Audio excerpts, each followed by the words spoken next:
এখন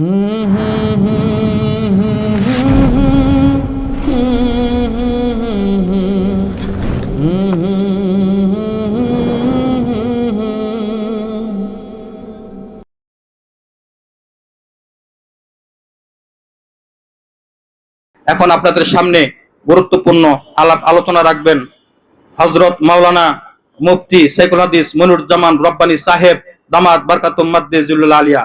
হযরতকে ওনার জ্ঞান গর্ব আলোচনা রাখার জন্য কারণ বাজার সিদ্দিকিয়া মুজাহিদ কমিটির পক্ষ থেকে বিনীতভাবে অনুরোধ করছি। আস্তাগফিরুল্লাহ রাব্বি মিন কুল্লি যামবি ওয়া আতুবু ইলাইহি লা হাওলা ওয়া লা কুওয়াতা ইল্লা বিল্লাহিল আলিয়্যিল আযীম। আস্তাগফিরুল্লাহ রাব্বি মিন কুল্লি যামবি ওয়া আতুবু ইলাইহি লা হাওলা ওয়া লা কুওয়াতা ইল্লা বিল্লাহিল আলিয়্যিল আযীম।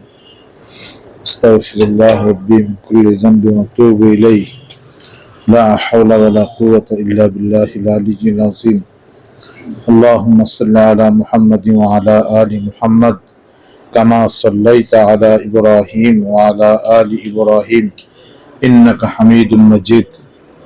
اللهم بارك على محمد وعلى آل محمد كما باركت على إبراهيم وعلى آل إبراهيم إنك حميد مجيد.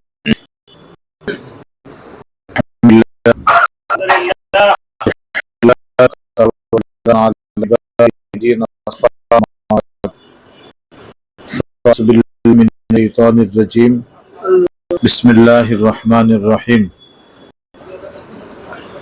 ما آتاكم الرسول فخذوه وما نهاكم عنه فانتهوا. قال رسول الله صلى الله عليه وسلم بلغوا عني ولو آية وحدثوا عن بني إسرائيل ولا حرج ومن كذب علي متعمدا فليتبوأ مقعده من النار أو كما قال عليه الصلاة والسلام. मुअज्जज़ मोहतरम निहायत काबिल एहतराम शेखुल इस्लाम शेखुल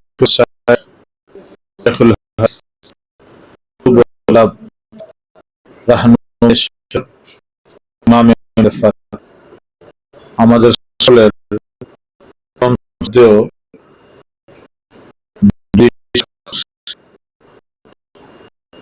যিনি আমাদেরকে কোরআন এবং সুন্নাহ আলো দিয়ে জান্নাতের পথ প্রদর্শন করছেন, যিনি কোরআন সুন্নাহ মোতাবেক জীবন যাপন করে মহান রব্বুল আলামিনকে রাজি খুশি করার পথ প্রদর্শন, যিনি আল্লাহ রাসূল সাল্লাল্লাহু আলাইহি ওয়াসাল্লামের সুন্নতের পাবন্দ হয়ে জিন্দেগি গঠন করে সাহাবায়ে কেরাম রাদিয়াল্লাহু তাআলা আলাইহিম আজমাইনের অনুসরণ অনুকরণে যিনি আমাদেরকে পথ প্রদর্শন করেন, আমাদের মানিকগঞ্জ দরবার শরীফের শায়খ ও মুর্শিদ, যার হুকুমে আমরা সারা বাংলাদেশে আজকে পবিত্র জুমা রাত্রিতে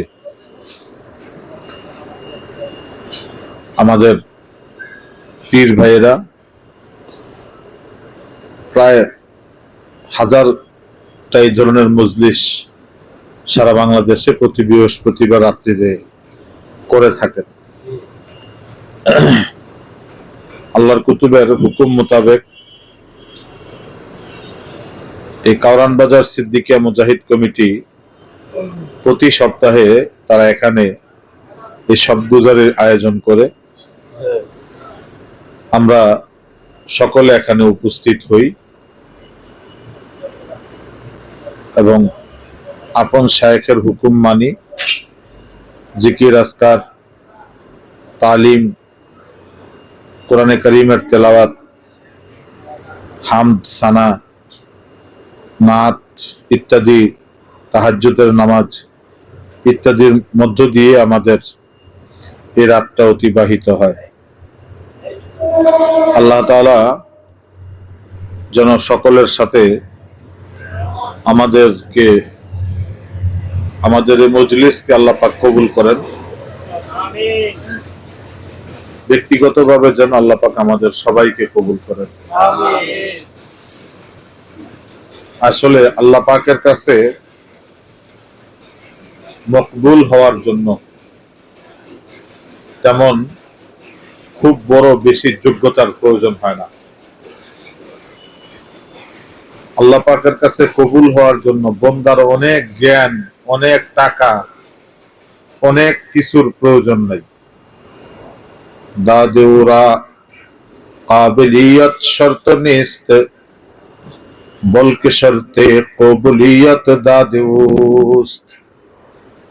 আল্লাহ রাব্বুল আলামিন তার কোনো বান্দাকে কোনো নেয়ামত দিবেন, এই জন্য বান্দার খুব বেশি কাবিলিয়ত জরুরি না, বরংস শর্ত হলো সে আল্লাহ পাকের কাছে এই কাজটার জন্য কবুল হয়েছে কিনা। ইচ্ছা করলেই কোনো মানুষ দ্বীনি দাওয়াতের কাজ করতে পারবে না। ইচ্ছা করলে কোনো মানুষ আল্লাহ পাকের জিকিরে আসতে পারবে না।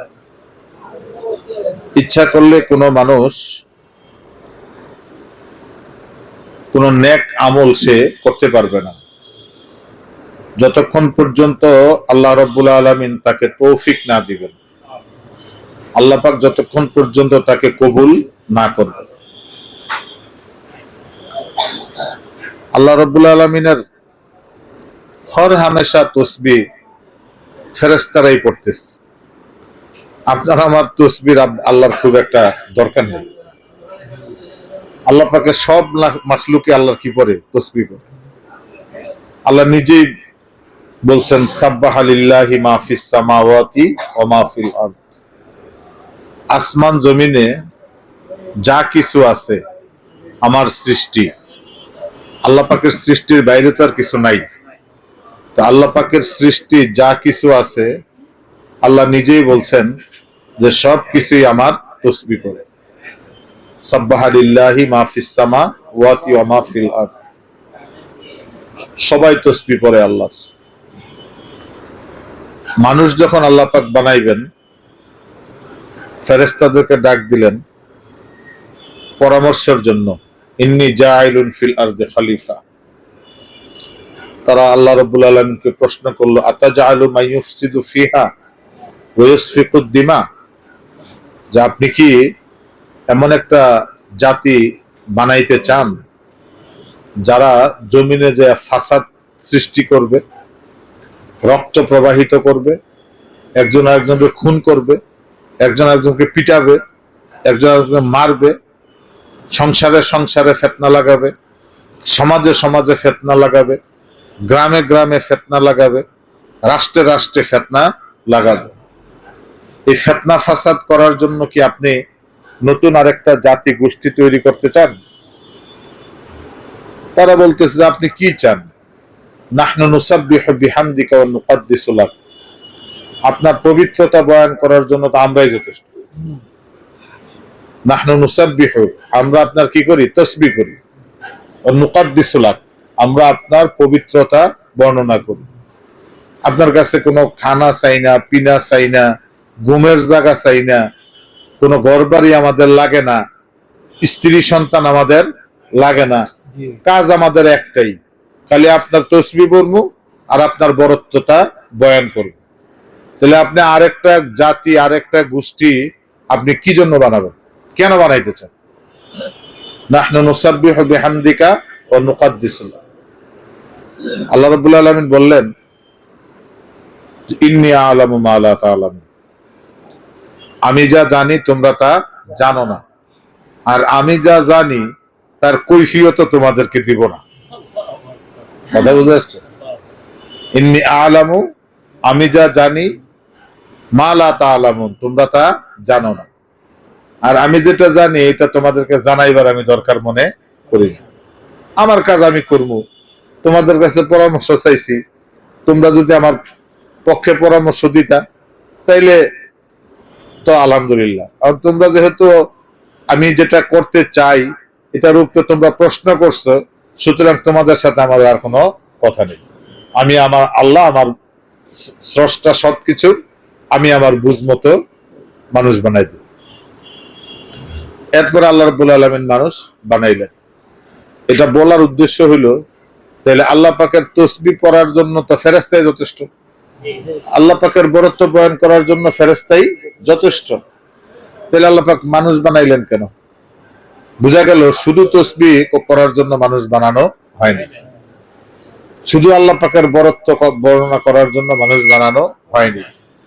তাইলে মানুষ যে আল্লাহ রাব্বুল আলামিন বানাইলেন, এই মানুষ বানানোর একটা ভিন্ন উদ্দেশ্য আছে।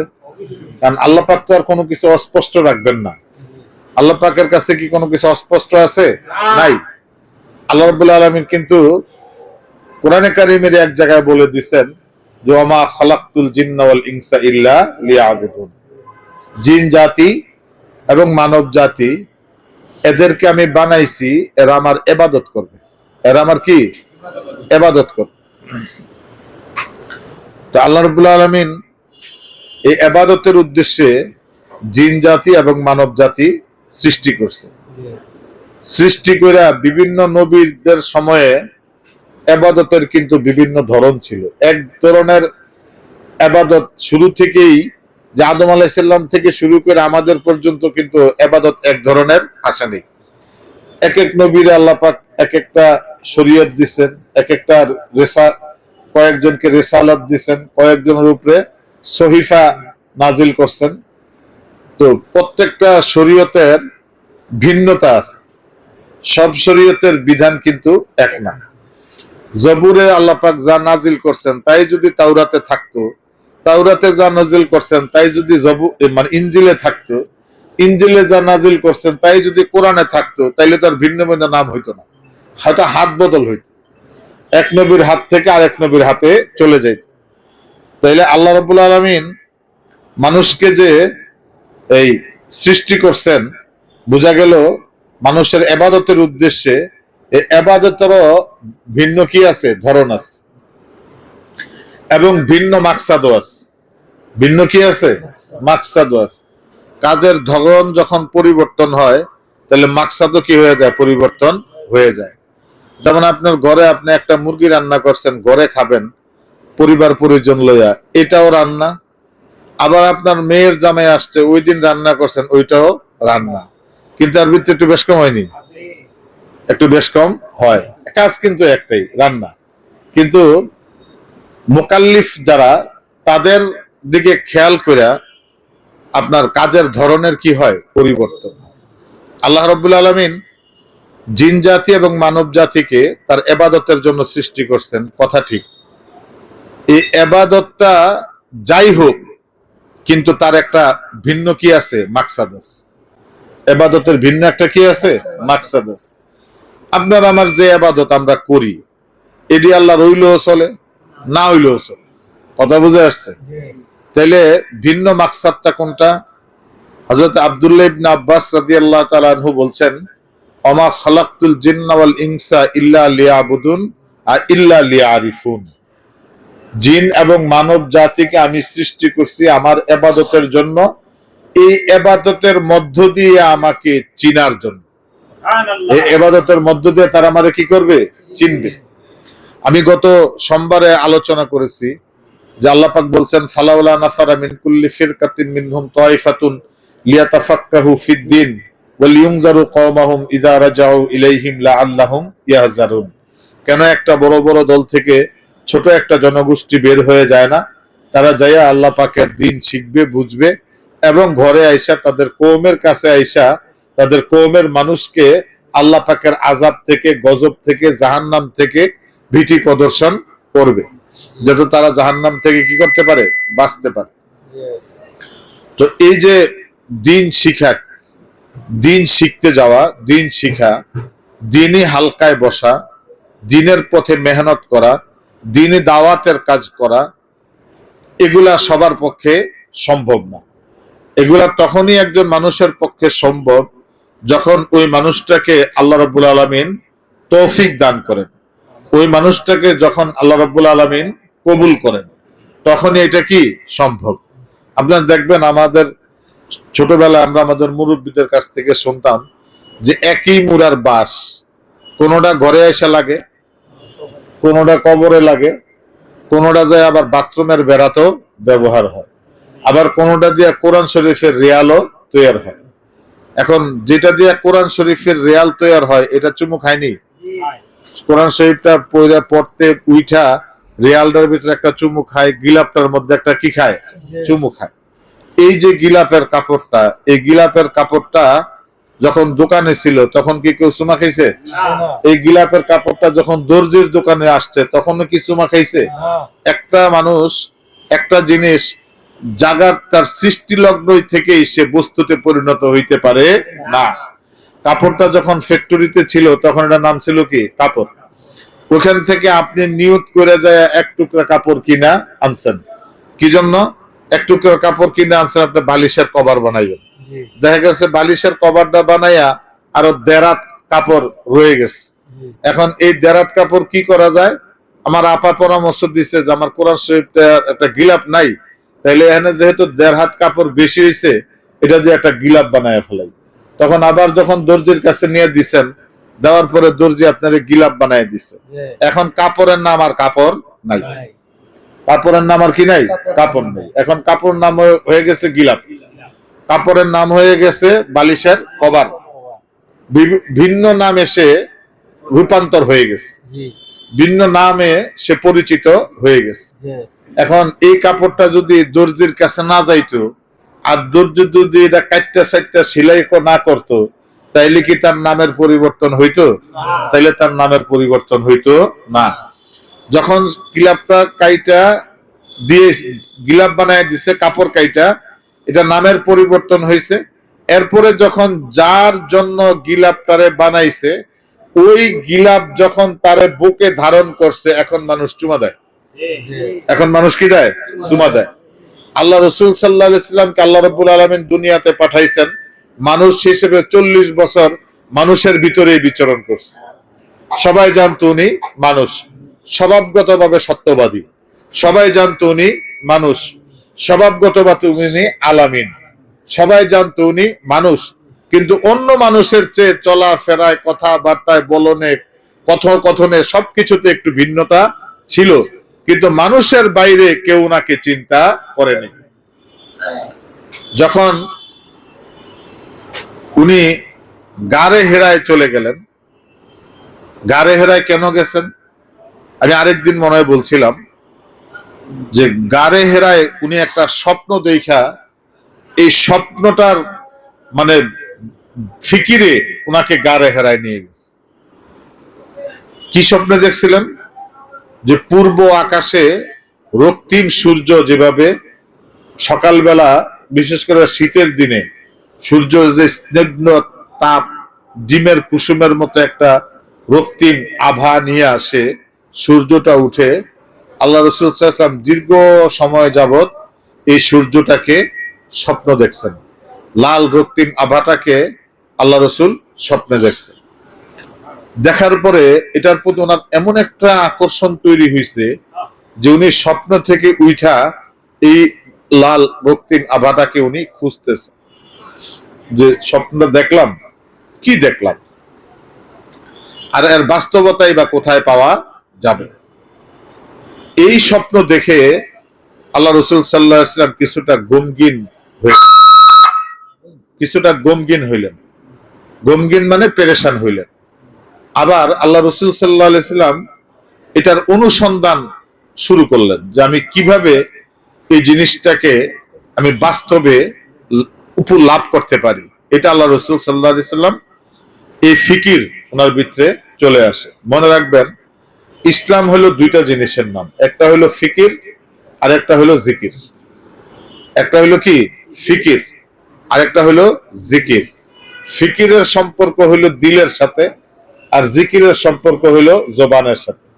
ফিকিরের সম্পর্ক হলো দেমাগের সাথে, আর জিকিরের মানে সম্পর্ক হলো জিহ্বার সাথে। যেটা মানুষ মানে এই দুই জায়গা হইলো ফিকিরের জন্য, একটা হইলো কলব আর একটা হলো কি? দেমাগ। এই দুই জায়গায় মানুষ কি করে? ফিকির করে। আর এটাকে প্রকাশ করে হয় ঠোঁট দিয়া, না হয় জিহ্বা দিয়া। এই দুইটা হইলো প্রকাশের ক্ষেত্র, আর ফিকিরের ক্ষেত্র হইলো কলব এবং মানে দিমাগ। তাহলে এখন আসেন, আল্লাহ রাসূল সাল্লাল্লাহু আলাইহি ওয়াসাল্লাম যে ফিকিরটা শুরু করলেন কি, যে আমি যে জিনিসটা আল্লাহ আমাকে স্বপ্নে দেখাইলো এটা আমি কিভাবে পাই। তো উনি চিন্তা করলেন যে এই লোকালয়ে থাইকা, ঠিক আছে, আপনারা ধ্যান করবেন, আসসালামু আলাইকুম, ওয়ালাইকুম আসসালাম, ভাই কেমন আছেন, এই তো শুরু হয়ে গেল, ধ্যান শেষ। আবার আপনি একটু ধ্যান করবেন, খেয়াল করবেন কোন দিকে, আরে ভাই আপনি কি চুপচাপ বই রয়েছেন, ঘটনা কি, আমরা অনেকদিন ধরে দেখি না, মানে এই তালেই কিন্তু চলে। মানে আপনার কিন্তু ফিকির আর কোনো কি নেই, সুযোগ নেই। সবাই খান সাহেব কই দিকে আইছেন, আপনারে খুঁজতেছেন কয়দিন ধরে, ঠিক আছে, এই তালে কিন্তু চলে। তাইলে বোঝা গেল লোকালয়ে থাইকা ফিকির হয় না, লোকালয়ে ফিকির হয় না। তখন আল্লাহ রসুল একাগ্র চিত্ততা অবলম্বন করলেন, একাগ্র চিত্ততা অবলম্বন করলেন, যে আমাকে এই ফিকিরটা একা একা কোন নির্জন জায়গায় যে আমাকে করতে হবে, মানুষের ভিতরে থাইকা এটার ফিকির আমি করতে পারবো। এই যে আমরা সাধনা কইলে বুঝি লাল সালু উমক চমক, এগুলা কিচ্ছু না। এই যে আল্লাহ রসুল সাল্লাল্লাহু আলাইহি ওয়াসাল্লাম একটা ফিকির নিয়ে একাগ্রতা অবলম্বন করছেন, নির্জনে চলে গেছেন, এটাই হলো সাধনা। যাতে কেউ কোনো মানুষের দ্বারা ডিস্টার্ব ফিল না করে, কোনো মানুষ যেন ওনাকে এই খেয়ালের ভিতরে, এই চিন্তার ভিতরে, চেতনার ভিতরে যাতে কোনো ডিস্টার্ব করতে না পারে। আমাদের সাধারণত দুনিয়া হাইসিয়াতে দেখেন আপনি, ওই যে আমাদের এখানে আইটি সেন্টার আছে, আইটি সেন্টারে ওখানে যান, যাই দেখবেন যারা ওখানে বিজ্ঞানী বসে আছে, নির্জন, কোনো মানুষ নাই, জন নাই, একা একটা রুমের ভিতরে তার গবেষণা সে করতেছে। আপনি ওখানে যাইবেন, ওই উনার মানে অনুমতি নেওয়ার জন্য কেউ যাইতে রাজি না। তবে আপনি বসেন, স্যারের বাড়ির লোক থাকবেন, ওই স্যারের কাছ থেকে যে অনুমতি এনে দিব সেটারও কি নাই, অপশন নাই। আপনি বসে দেখেন, স্যারও যখন বাইর হয় তখন আপনি কথা বলেন। তো ওনারা বাইর হইলে, বাহির যখন হয় দেখা গেছে যে এমন ভাবে নিচের দিকে মাথা দিয়া মানে বের হয়, তারা ওই মনে করেন আপন বাতিজা ডাইন পাশে খাড়ায় রয়েছে, নিজের চোখেও দেখে না। দেখা গেছে যে এই লোকটা কয়দিন পরে পরিবারের কাছে এমন ভাবে সমালোচিত হয়, ওদের একটা মানুষ নাকি, হ্যাঁ ভাইয়ের লগে যোগাযোগ নেই, বোনের লগে যোগাযোগ নেই, ওদের ভাই বোনের লগে যোগাযোগ নেই, অভিযোগ দেয় জিফুতের কাছে, হেরাকা আমগুলো কত যোগাযোগ নেই। কথা বোঝা যাচ্ছে, তার মানে সে সবকিছু থেকে আলাদা হয়ে গেছে, তার বিষয়বস্তু নিয়ে সে কি ব্যস্ত। আল্লাহ রসুল সাল্লাল্লাহু আলাইহি সাল্লামও এরকম ফিকির নিয়ে মানে একাগ্র চিত্ততায় উনি গারে হেরাতে চলে গেলেন। হযরত খাদিজা রাদিয়াল্লাহু তাআলা আনহার কাছ থেকে কিছু খাবার পানি উনি নিয়ে যাইতেন, প্রয়োজনীয় জিনিসগুলা নিয়ে যাইতেন, প্রয়োজন ফুরাইলে আবার ফেরত আসতেন, প্রয়োজন ফুরাইলে ফেরত আইসা আবার ওনার যা যা লাগতো নিয়ে যাইতেন। এইভাবে ধ্যান সাধনা খেয়াল করতে করতে আল্লাহ রসুল নিজে বলছেন, হাত্তা যা আনিল হক, হাত্তা যা আনিল হক। এই সূর্যের সেই রক্তিম আভা তালাশ করতে যাইয়া, তালাশ করতে করতে করতে করতে আমার কাছে জিবরাইল চলে আসছে। সুবহানাল্লাহ। জানিল হক, এই হকের তিনটা অর্থ। প্রথম অর্থ ভাব অর্থ, যে জানিল হক মানে আমার কাছে জিবরাইল আসছে, যা আনিল হক আমার কাছে ওহী আসছে। আর তিন নম্বর হলো যা আনিল হক, স্বয়ং মাওলাই আমার কাছে ধরা দিছে। সুবহানাল্লাহ। কথা বুঝে আসছে তো? হাত্তা যা আনিল হক, যেটা আমরা ছাত্রদেরকে ক্লাসে বলি, সেটা হলো যে আল্লাহ রসুল সাল্লাল্লাহু আলাইহি সাল্লামের কাছে ওহী আসছে, কিন্তু ওহীটা নিয়ে আসছে কে? জিবরাইল আমিন আলাইহিস সালাতু ওয়াস সালাম। কিন্তু বুখারী শরীফের ভিতরে প্রথমে জিবরাইল নাম নাই, নাযালা বিহি রূহুল আমিন, নাযালা বিহি রূহুল আমিন। কোরআনে কারীম প্রথম যে ফেরেশতা নিয়ে আসছে, এই ফেরেশতার নাম হলো রুহুল আমিন। ঠিক আছে, আজকে এটা কথা অনেকে হয়তো জানেন, অনেকে জানেন না, এটা শিখিয়ে দিলাম। জিবরাইলের এক নাম কি? রুহুল আমিন। আল্লাহ পাক কোরআনে কারীমের মধ্যে এটা আবার বলছেন যে নাযালা বিহি রূহুল আমিন। এই রুহুল আমিন ফেরেশতা হইলো প্রথম দিন আসছে। আয়েশা উনি ওনার পরিচয় দিছে, আপনি কে? আমি রুহুল আমিন। কথা বুঝে আসছে? কি নিয়ে আসছেন? আল্লাহর পক্ষ থেকে আপনার কাছে হক নিয়ে আসছে। আল্লাহ রাসূল সাল্লাল্লাহু আলাইহি সাল্লাম এক দৌড়ে বাইতে গেছে, এক দৌড়ে কি বাড়িতে চলে আসছে। আয়েশা হযরত খাদিজাতুল কুবরা রাদিয়াল্লাহু তাআলা আনহাকে বলছে, জাম্মিলুনি জাম্মিলুনি, ফাজাম্মালুহু, চাদর দেওয়া হইল। তারপর আল্লাহ রাসূল সাল্লাল্লাহু আলাইহি ওয়াসাল্লাম থরথর করে কাঁপতেছেন, তখন উনি হযরত খাদিজা বললেন যে আপনার কি হয়েছে? উনি বললেন যে আমি তো ধ্বংস হয়ে গেছি, হালাক হয়ে গেছি, আমি মনে হয় আর বাঁচতাম না। কথা বুঝে আসছে? যে জিনিস আমি দেখছি, উনি দেখছে জিব্রাইল, মনে করছে আজরাইল। দেখছে কারে? জিব্রাইল রে, কিন্তু ভাবছে আজরাইল। আমি যারে দেখছি আবার আর এই দুনিয়াতে থাকা হবে না। যে জিনিস আল্লাহ আমারে কি দেখাইছে, দেখতে গেছিলাম ওই যে কি সূর্য, সকালের সূর্য, কিন্তু আয়সা বলতেছে যে আমি তোমার কাছে কি নিয়ে আসছি? হক নিয়ে আসছি। যেই লোক রাসূল মনে করছে হক মানে মৌত, হক মানে কি মনে করছে? মৌত। কারণ মৌত তো হক, আল মাউত হক। পৃথিবীতে যত সত্য আছে তার চেয়ে বড় সত্য হইল কি? হক, মৌত। মৌতের চেয়ে হক আর কোনো কিছু নাই। আপনি ইহুদি কিচ্ছু মানেন না, মৌত মানতে হবে। আপনি খ্রিস্টান কিচ্ছু মানেন না, মৌত মানতে হবে, বিশ্বাস স্বীকার করতে হবে। আপনি নাসারা কিচ্ছু না বিশ্বাস করেন না, মৌতকে বিশ্বাস করেন। আপনি কোন ধর্মে বিশ্বাস করেন না, তারপরও মৌত বিশ্বাস করতে হবে। তাহলে পৃথিবীতে সবচেয়ে প্রতিষ্ঠিত সত্য হলো কি? মৃত্যু। এই জন্য যে বলছে যে আমি হক নিয়ে আসছি, কথা বুঝে আসছে? হক বলার দ্বারা উনি মনে করছে আমার বুঝি এই মরণ। বাড়িতে দৌড়ে আইসা কয়েক কোন রকম আমি তোমার সাথে দেখা করতে আসছি, ঠিক আছে? তো আমার তো মনে হয় আর বেঁচে থাকা হবে না, আমি শেষ হয়ে গেছি। হযরত খাদিজা বলছেন না, এটা হতে পারে না। আপনি মেহমানদারি করেন, আপনি মানুষের কল্যাণে কাজ করেন, আপনি মানুষকে সতের পথে উদ্বুদ্ধ করেন, আপনি মানুষের মানে সেবা করেন, আত্মীয়তার বন্ধন আপনি সুদৃঢ় রাখার চেষ্টা করেন, আপনি আত্মীয়র খোঁজ খবর রাখেন। এই কাজগুলা যে করে সে এত সকালে এত তাড়াতাড়ি ধ্বংস হয়ে যাইতে পারে না। তো বলে আমি তো গেছিলাম সূর্য দেখতে, যাই এত এই জিনিস দেখছি। তো এই জন্য আমরা যারা তরিকাপন্থী, আমরা একটা কথা বলি যে আমি খুঁজতে যাইয়া আল্লাহ নবী, সামনে পাইলাম মুর্শেদ ছবি। খুঁজতে যাইয়া আল্লাহ নবী, ঘর থেকে বাইরেছি কারে খোঁজার জন্য? আল্লাহরে খোঁজার জন্য, রসুলের দিদারের আশায়। আল্লাহরে তার দিদার হবে না, কিন্তু রসুলের দিদারের আশায় কি ঘর থেকে বের হয়েছে। যে পাইছি কারে? একটা মানুষ, যে মানুষটা আল্লাহ নবীর কথা বলে, যে মানুষটা আল্লাহ নবীর কথা বলে। ঘরে বিবি সাহেব বলে চাল ডাল তরকারি পেঁয়াজ লবণ ওই ডিটারজেন্ট, তারপরে গড়বাড়া দাও, গ্যাস নাই, বলে না? তো যিনি আমার কারেন্ট বিল, যিনি আমার সবচেয়ে কাছের, যার উপরে আমার সবচেয়ে বেশি বিশ্বাস আস্থা, দুনিয়াতে যার প্রতি আমার সবচেয়ে বেশি মোহাব্বত, সে তো ওই দুনিয়ার কথাই বলে, দুনিয়ার খানা পিনার কথাই বলে। কিন্তু আবার ছেলে পেলে সকালবেলা ঘুম থেকে দেখো স্কুলে যাবো, টাকা দাও, কথা বলে আসছে, টিফিন দাও, ভাড়া দাও, এই দাও সেই দাও। দোকানে গেলাম, কাস্টমার ওই মাল দেন, ওটা দেন, হেটা দেন, ওটা দেন, ওটা লন, ওটা লন। আবার যে দোকানের কর্মচারী, হ্যাঁ ওই মাল শর্ট, এই মাল শর্ট, ওই মাল শর্ট, মাল স্লিপ করেন, টাকা দেন, কথা বুঝে আসছে? রিক্সা তুলছি, রিক্সা এলাকা ভাড়া দেন।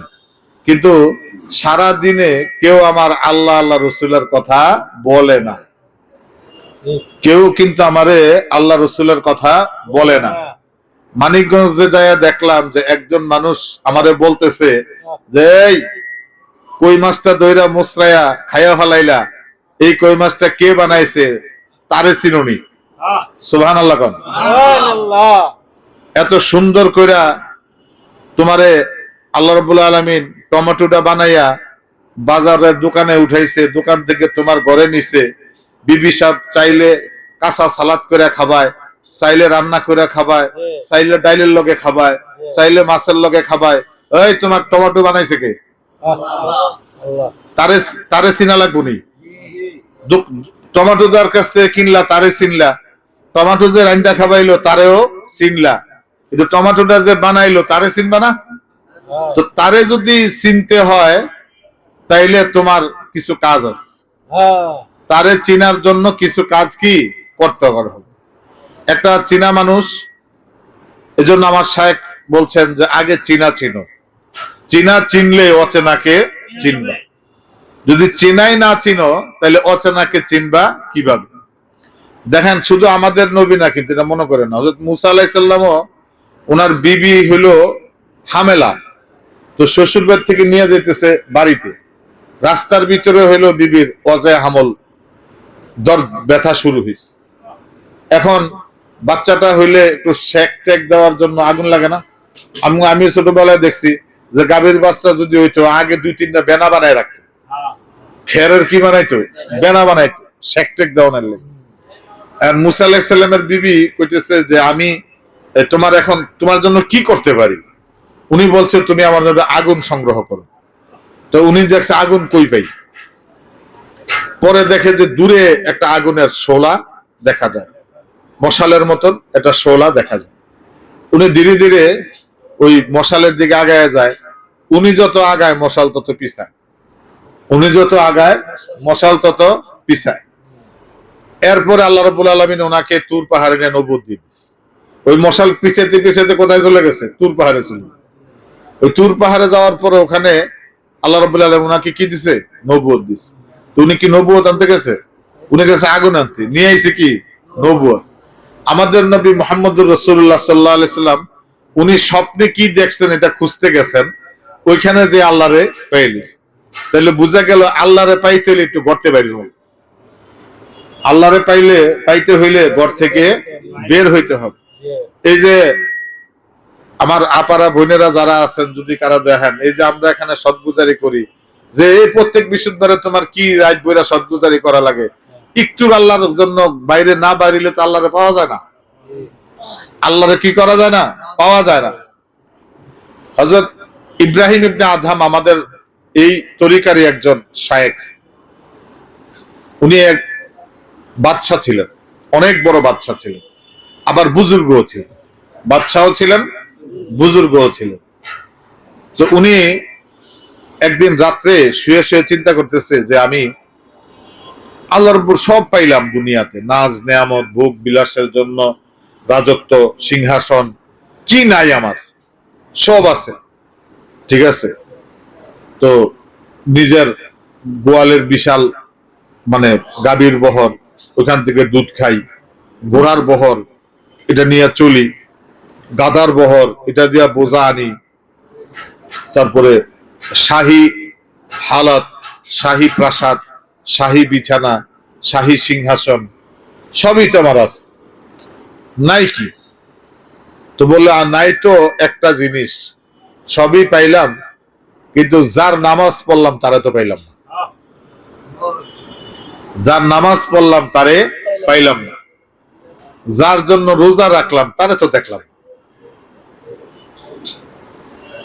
যার জিকির করি, উনি বলছেন ফাজকুরুনি আযকুরুকুম, আমার জিকির করো আমিও তোমার জিকির করব। তা আমি তো জিকির করি, উনি যে আমারে ডাক দেয় এটা তো শুনি না, উনিও যে আমারে ডাকে এটা তো শুনি না। আল্লাহর কথা তো ওয়াদা খেলাফ তো হবে না।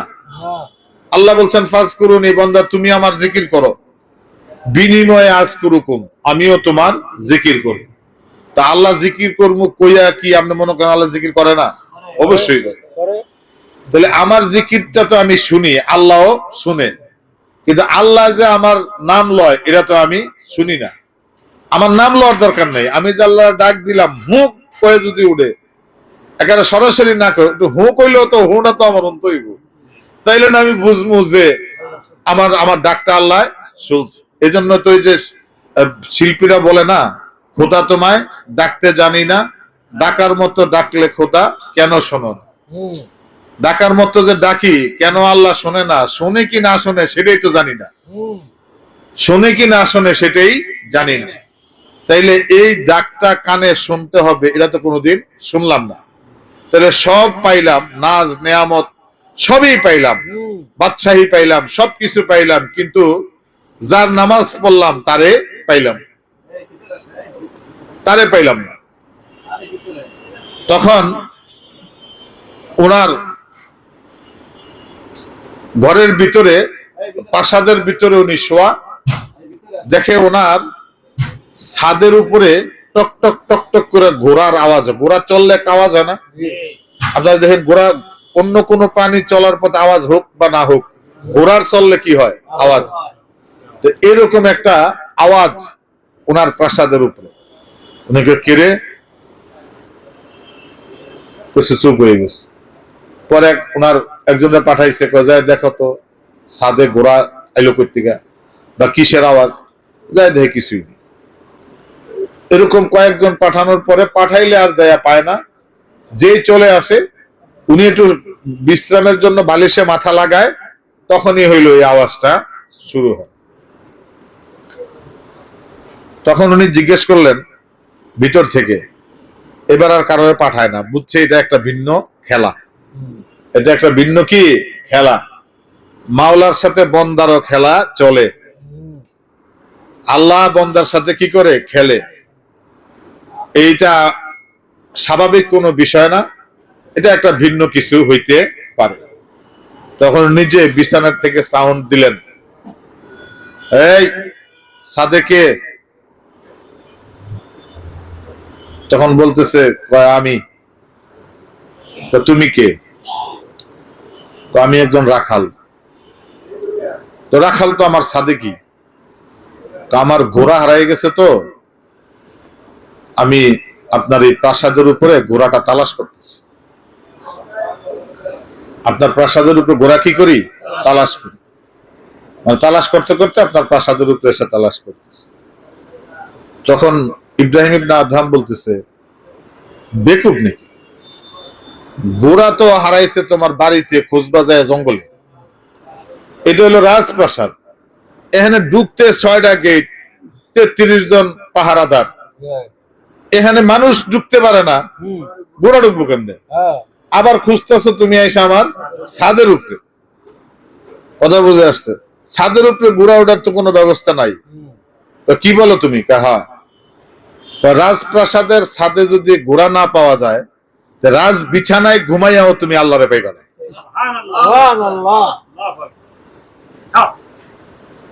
তুমি তো আমার চেয়ে বড় বেকুব। ঘোড়া তো কোনো মতো টাইম না হইলো রাজপ্রাসাদের ছাদে উঠানো যাবে, কিন্তু খোদারে কোনোদিনও টাইম না রাজ সিংহাসনে বসানো যাবে না। কারণ ওসিয়া কুরসিউস সামাওয়াতি ওয়াল আরদ, উনি এমন এক কুরসিতে বসা আছে যে কুরসির নিচে আসমান জমিন করে রয়েছে। আমি বলছি না, আল্লাহ নিজেই বলছে, ওহুয়া কুরসিউস সামাওয়াতি ওয়াল আরদ। আল্লাহ পাকের কুরসিটা আসমান জমিন সহ সবকিছুর উপরে প্রতিষ্ঠিত, তাই না? আল্লাহর চেয়ারের তলে সব। তো তুমি ইব্রাহিম ইবনে আদহামের মতো বহু রাজা মহার জিরাজ দুনিয়াতে আছে, তো কথা বুঝে আসছে? সবার উপরে আসমান, আসমানের উপরে আমার আল্লাহর চেয়ার, কোনোদিন এসে এখানে বসবে না। তা আমি যদি রাজপ্রাসাদের ছাদে ঘোড়ান খুঁজা না পাই, তুমি ইব্রাহিম ইবনে আদহামও রাজপ্রাসাদের বিছানায় ঘুমাইয়া কোনোদিন আল্লাহরে পাইবা না। তাহলে কি করতে হইব? আমারে যেমন সবক দিলা জঙ্গলে যাইতে ঘোড়া বিচারণের জন্য, তুমিও জঙ্গলে যাইতে হবে আল্লাহকে বিচারণের জন্য। তুমি জঙ্গলে যাইতে হবে কি? আল্লাহকে বিচারণের জন্য। কেন? একটা প্রাসাদে একটা নিদর্শন, একটা মানুষ আল্লাহ পাক একটা নিদর্শন, কিন্তু একটা জঙ্গলের ভিতরে গাছ আল্লাহ পাকের নিদর্শন, ব্যাঙ আল্লাহ পাকের নিদর্শন, সাপ আল্লাহ পাকের নিদর্শন, বিভিন্ন প্রজাতির গাছ, প্রজাতির ফল, ফাকরা, জীব জন্তু, প্রত্যেকটা পৃথক পৃথক একটা নিদর্শন। এই নিদর্শনগুলো তুমি যখন দেখবা, এর ভিতরে গোর ফিকির করতে করতে করতে করতে করতে করতে এর ভিতরে তুমি তোমার আল্লাহকে পেয়ে যাবে। তাহলে ইব্রাহিম ইবনে আদহামরা নামায় পাঠাইছে কই? জঙ্গল। হিসাব মিলেনি গারে হেরার লগে। তো ওইখানে আল্লাহ রসুল সাল্লাল্লাহু আলাইহি সাল্লাম যখন গেলেন, কিছু সময় সাধনা করলেন, হক আসলো। আল্লাহ রসুল সাল্লাল্লাহু আলাইহি সাল্লাম ওই সময় আইসা এই বিষয়টা কি কেউই ধরতে পারে না, কেসটা কি। হযরত খাদিজাতুল কুবরা রাদিয়াল্লাহু তাআলা আনহা বললেন যে আপনি ভয় পেয়েন না, আমার চাচাতো ভাই আছে, কি? ওরাকা ইবনে নাওফাল ইবনে আসাদ ইবনে আব্দুল উজ্জা। কথা বুঝে আসছে? সে হইল পণ্ডিত ব্যক্তি, সে ইনজিল শরীফকে ইব্রানি ভাষায় অনুবাদ করে। কোন কিতাব? ইনজিল। কারণ তখন তো কোরআন নাজিল হয়নি, তখন আসমানি গ্রন্থ কি? ইনজিল। ইনজিলকে সে ইব্রানি ভাষায় কি করে? অনুবাদ করে, ট্রান্সলেশন করে। তার মানে উনি যদি ইনজিলের উপরে ওনার পরিপূর্ণ দখল না থাকতো তাহলে তো উনি এই সাহস করতো না। তাহলে বোঝা গেল উনি ইনজিলের বড় আলেম। তো নিয়ে গেছে, নিয়ে যাওয়ার পরে বললো ভাই, কয় কি? ও তো আপনার ভাই, আবার ভাইপুত, অর্থাৎ রসুলের নসলের দিক থেকে হইলো ভাইয়ের ছেলে, আর খাদিজা রাদিয়াল্লাহু আনহার দিক থেকে হইলো ভাইপুত। তো বলছে যে আপনার এই ভাইপুত এ দেখছে। তখন এই রসুলকে জিজ্ঞেস করলেন, সত্যি কি তুমি এটা দেখছো? তাহলে তোমার কওম তো তোমার বাড়ি থেকে বের করবে, এলাকার থেকে বের করবে, তোমার কওমের লোকেরা তোমারে এই কওমের ভিতরে জায়গা দিবে না, তোমাকে এখান থেকে বের করে দিবে। তখন আল্লাহ রাসূল সাল্লাল্লাহু আলাইহি ওয়াসাল্লাম আশ্চর্য হয়েছে যে আমার সম্প্রদায়ের লোকেরা ছোট বড় সবাই আমার এত ভালোবাসে, আর উনি বলতেছে আমার বলে তারা বাইর করে দিবে, আমার বাটে পায় না, ভাগে পায় না, আমার মায়া মহব্বত করণের লেগে। কথা বুঝে আসছে? উনি কবে বের করে দিবে? তো রাসূল আশ্চর্য হয়ে জিজ্ঞেস করছে, আওয়া মুখরিজিয়াহুম, তারা কি সত্যি পারবে আমারে বের করে দিতে এই কওম থেকে? ওরাকা বলছেন যে এটা শুধু তোমার বেলা না, এটা তোমার আগে যতজন তোমার মতো দুনিয়াতে আসছে সবার বেলা একই ঘটনা ঘটছে। তুমি বিশ্বাস করো আর না করো, এটা তোমার বেলায়ও ঘটবে। তবে আমি যদি বেঁচে থাকি আমি তোমাকে সাহায্য করব। আলহামদুলিল্লাহ। আমি যদি বেঁচে থাকি তাহলে আমি তোমার কি করবো? সাহায্য করব। যাক, ওখান থেকে আল্লাহ রাসূল সাল্লাল্লাহু আলাইহি ওয়াসাল্লাম চলে আসছেন।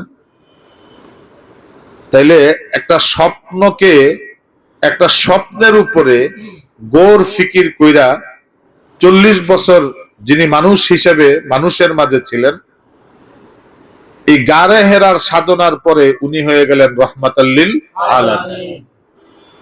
সাধনা সারা হইছে? হ্যাঁ, না। তাহলে রসুলের তো জন্মের আগে রসুল,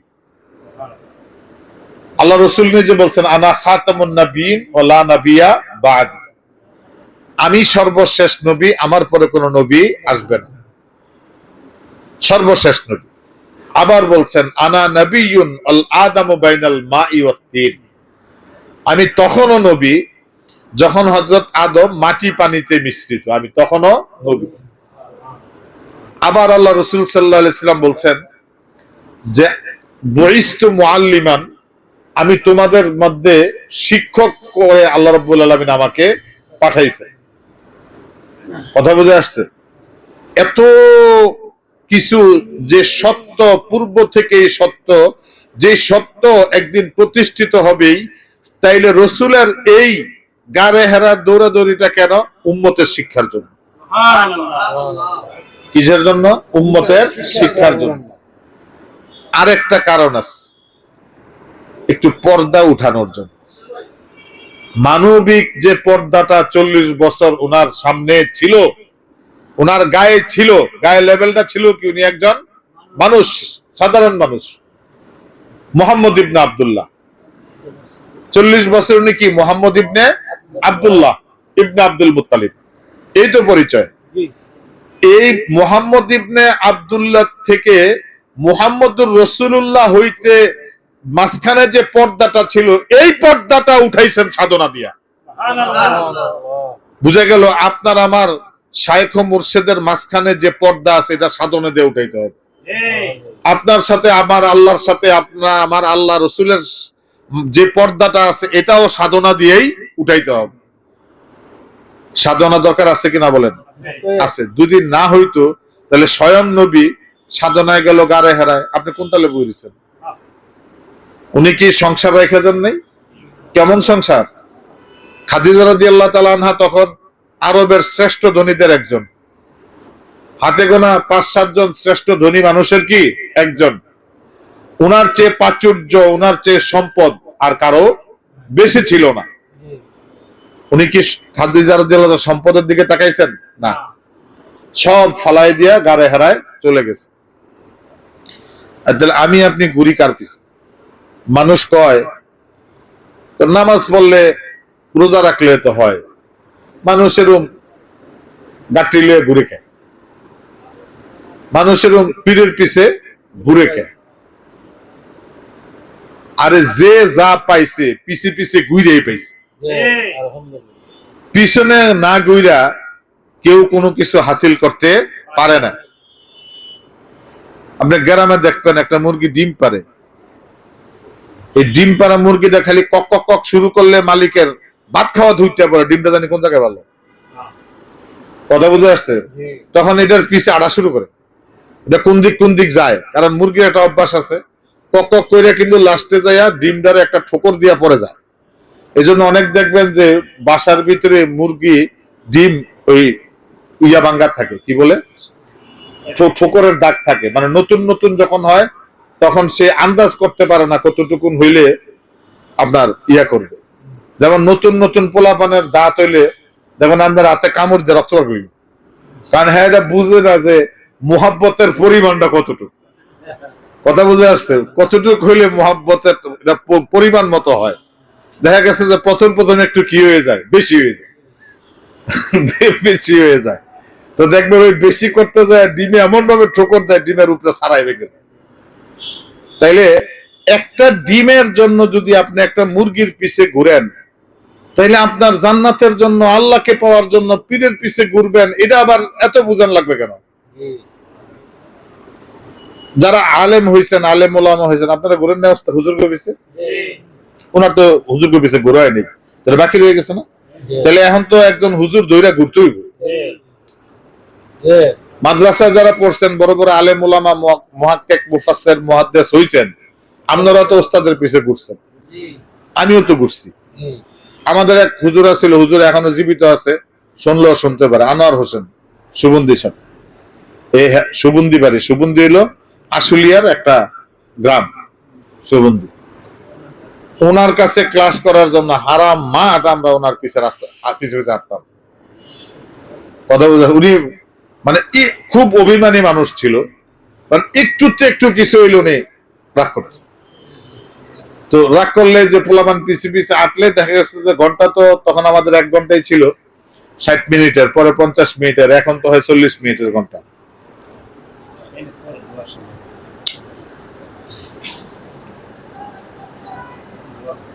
আচ্ছা, তো ঘন্টা এই ওনার পিছে পিছে ঘুরতে ঘুরতে আধা ঘন্টা ঘুরার পরে উনি হইলে এক জায়গায় যে বইতো।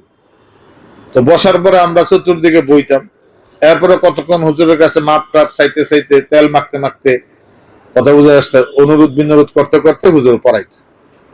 যে ওটুক ঘুরা যদি আমাদের না হইতো, তাইলে ওই শেষের পড়াটুক কি আর হইতো না।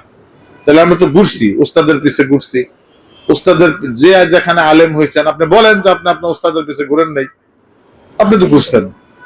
তাইলে এই যে মানুষটা, উনি তো ওস্তাদের পিছে ঘুরলো না, উনি মুক্তিযোদ্ধা, কয়দিন ইন্ডিয়া ট্রেনিং দিছে, এরপরে অস্ত্র কান্দে লইয়া শত্রু খেদাইছে, তারপরে বাস্তব জীবনে আইয়া ব্যবসা বাণিজ্য, জীবনের বাস্তবতার লাইনে পড়ে গেছে। তো এখন ওনার তো উস্তাদের পিছে ঘুরা বাকি। তাহলে উনি একজন উস্তাদ বানাইয়া, যিনি কোরআন হাদিস জানেন, বুঝেন, কোরআন হাদিস মতো নিজে জীবন যাপন করেন, যিনি কোরআন হাদিস মতো তালিম তলকিন দেন, যিনি আল্লাহ রসুলের সুন্নতের পাবন এবং আরেকজনকে পাবনদের তাগিদে দেন, তার পিছে উনি গুইরা কিছু সুন্নতের আমল শিখলে সমস্যা কি? হ্যাঁ, তাইলে আপনারা পীরের কাছে পিছে ঘুরলে এটা বলেন কেন যে পীরের পিছে কিনলে নামাজ পড়লে হয়? আরে নামাজ পড়লে হয়, কিন্তু আমার নামাজ হয় কিনা এ কথা কে বলবে? নামাজ পড়লে তো হয়, কিন্তু আমার নামাজটা হয় কিনা এটা বলবে কি? আমার কোরআন তেলাওয়াত করলে হয়, কিন্তু আমার কোরআন তেলাওয়াতটা সহি কিনা এই কথাটা কে বলবে? মানিকগঞ্জ দরবার শরীফে আমরা যারা যাই, ওখানে কোনো শিরক বেদাত, কোনো রুসুম মানিকগঞ্জ দরবার শরীফে নাই। মানিকগঞ্জ দরবার শরীফে আমরা যাই সুন্নতের পাবন্দি হওয়ার জন্য, সুন্নতের আমল শিখার জন্য। মানিকগঞ্জ দরবার শরীফে যে আল্লাহ পাকের জিকির শিখার জন্য। মানিকগঞ্জ দরবার শরীফে যাই আমরা আল্লাহর ওলির সুহবতে থাইকা নিজেকে বেলায়েতের দরজায় নিয়ে আল্লাহর ওলির মিছিলে যুক্ত হয়ে তার নেতৃত্বে জান্নাতে যাওয়ার জন্য। এটা কাপড় যদি দর্জির কাছে না আসলে গিলাপ না হইতে পারে। আমি আপনি একজন সাদামাটা মানুষ, আল্লাহর কলবটাকে আল্লাহ পাকের আয়না বানাইবার জন্য আরেকটা মানুষের কাছে না গেলে, না শিখলে এটা কি করে সম্ভব? অতএব আন্দাজে অনুমানে আল্লাহ পাওয়া যাবে না। আল্লাহ পাইতে হইলে কোনো না কোনো আল্লাহর ওলির কাছেই যাইতে হবে। সুতরাং মানিকগঞ্জ দরবার শরীফ কেন্দ্রিক আমরা যারা মানিকগঞ্জ দরবার শরীফে যাই, আমরা কোনো কিছুর লোভে যাই না। ওখানে কোনো খাওয়া নাই, দাওয়া নাই, তবারক নাই, ঠিক মতো বসার জায়গা নাই, বিছানা নাই, কিছুই নাই। একটা জিনিস আছে, সেটা হলো আল্লাহ পাকের কুতুব, রাসূলের বোনাফাইড খলিফা ওখানে আছে। ওনার কাছে যাই আমরা ওনার সোহবত নেওয়ার জন্য, ওনার কাছে যাই আমরা ওনার থেকে কিছু শিখার জন্য, ওনার কাছে যাই আখেরাতকে সুন্দর করার জন্য, ওনার কাছে যাই আমি নামাজ পড়ি কথা ঠিক, আমার নামাজটা শুদ্ধ হয় কিনা এটা ওনারে দেখে দেখে আমি বিবেচনা করি। নামাজ শুদ্ধ হয় কিনা দেখে দেখে আমি কি করি? বিবেচনা করি। শুনেন, সব বিধান আল্লাহ রাব্বুল আলামিন দিবেন হুকুমের মধ্য দিয়ে। আল্লাহ রসুল আল্লাহ পাকের কাছ থেকে হুকুম পাইয়া বন্দারে হুকুম জারি করে দিছে। নামাজ হুকুম জারি করে দিছে। কি হুকুম? যে তোমরা রোজা রাখো, রোজা রাখো সুবে সাদেক দিনের সন্ধ্যা পর্যন্ত, হুকুম। হজ করো, হুকুম। পর্দা করো, হুকুম। সবকিছু হুকুম। কিন্তু নামাজের বেলায় তো আল্লাহ রসুল তা বলেন নাই। নামাজের বেলায় বলছেন সল্লু কামা রাআইতুমুনি উসাল্লি, যেমন করে আমারে নামাজ আদায় করতে দেখো তেমন করে তোমরা নামাজ আদায় করো। ভিন্ন কোনো কি নাই, হুকুম নেই। বুঝা গেল নামাজ দেখা পড়তে হবে। নামাজ কি? দেখা পড়তে হবে। তাহলে আমি যে নামাজ পড়ি, আমার নামাজটা হয় কিনা আমি আমার পীর ও শায়েখকে দেখে একটু মিলিয়ে নেই। আপনার চুলকানি উঠে কেন? সমস্যা কি? আপনার খাই না পিন্দি আমরা। মানিকগঞ্জ দরবার শরীফের যারা মুরিদ, যারা ভক্ত, তারা একনিষ্ঠ ভাবে আমরা আল্লাহ আল্লাহ রসুলের পরেই আমাদের শায়েখকে আমরা মানি। ইনশাআল্লাহ আমাদের শায়েখকে আমরা কি মানি? মোহাব্বত করি, ভালোবাসি। নিজেদের সবকিছুর চাইতে শায়েখকে বেশি ভালোবাসি। কারণ আমরা এটা বিশ্বাস করি যে উনার নেতৃত্বে, উনার কিয়াদতে, উনার ইমামতিতে আল্লাহ রাব্বুল আলামিন আমাদেরকে দুনিয়া আখিরাতের সফলতা দিবেন ইনশাআল্লাহ। আখিরাতের সফলতা মানে আমরা দ্বীনের তালিম তালকিন নিলাম। দুনিয়াবী সফলতা মানে উনি আমাদের চেয়ে অনেক জ্ঞানী, আমাদের ক্ষুদ্র বিষয়গুলা ওনার কাছ থেকে সিদ্ধান্ত আনলে বরকত হয়। এটা পরীক্ষিত। এটা কি? পরীক্ষিত। এই দলিল আপনারে দিয়ারুম না, এটা যার যার জায়গায় শেষে কি পরীক্ষিত।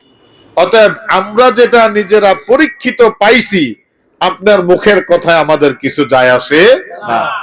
সুতরাং যারা মানিকগঞ্জ দরবার শরীফকে নিয়ে একটু বেশি বলতে চান, বেশি মানে ধরনের একটু খোঁজ খবর আমাদের নেন, কথাবার্তা বলেন, খুব সাবধানে বলেন, খুব সাবধানে বলেন। এরকম অনেকে বলছে, পরে আর তাদেরকে খুঁজে পাওয়া যায় নাই। অনেকের পরিণতি খুব ভয়াবহ হয়েছে, এটা আমরা বলতে চাই না। অতএব আল্লাহ রসুল বলছেন, মান আদ আলী ওয়ালিয়ান ফাকাদ আযানতুহু হারওয়ালাতান, যে ব্যক্তি কোন আল্লাহ পাকের ওলির বিরুদ্ধাচরণ করে, আল্লাহ রাব্বুল আলামিন ওই ব্যক্তির বিরুদ্ধে জিহাদ ঘোষণা করে। আল্লাহ পাক ওই ব্যক্তির বিরুদ্ধে কি? জিহাদ ঘোষণা করে। কারণ আপনার কি এতই শক্তি যে আল্লাহর লগে জিহাদ করে আপনি বুজুর্গি টিকে যাবেন? এরকম বহুত বুজুর্গের বুজুর্গিয়াত জমিনের উপরে নষ্ট হওয়ার খবর আমাদের কাছে আছে।